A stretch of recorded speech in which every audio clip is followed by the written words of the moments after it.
ரசிக பெருமக்களுக்கு இந்த காத்தாடி ராமமூர்த்தியின் அன்பு வணக்கங்கள். கிரேசி மோகனை தெரியாதவங்க இந்த உலகத்தில் யாருமே இருக்க முடியாது.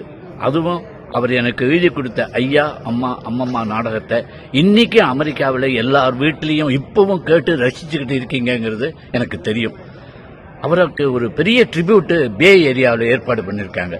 திரு டி ரவிங்கிறவர் எழுதி இயக்கிய கிரேசி மாப்பிள்ளை அப்படிங்கிற நாடகத்தை அவர் ட்ரிபியூட்டுக்காக போட போறாங்க. இதுல என்ன ஒரு முக்கியமான விஷயம்னா, என்னுடைய பரமானந்த சிஷ்யனும் கிரேசி மோகனுடைய தம்பியுமான மாது பாலாஜி அங்க வந்து கிரேசி மாப்பிள்ளையா நடிக்க போறார். நான் உங்ககிட்டலாம் ரொம்ப வேண்டி கேட்டுக்கிறது என்னன்னா, நீங்க எல்லாரும் திரளா அந்த நாடகத்தை வந்து பார்த்து ரசிச்சு பாலாஜிக்கும் நாடக உலகத்துக்கும் ஆதரவு கொடுக்கணும்னு மிக பணிவன்புடன் கேட்டுக்கொள்கிறேன். இது நாடக உலகத்துக்கு நீங்க செய்கிற பெரிய சேவையா இருக்கும்.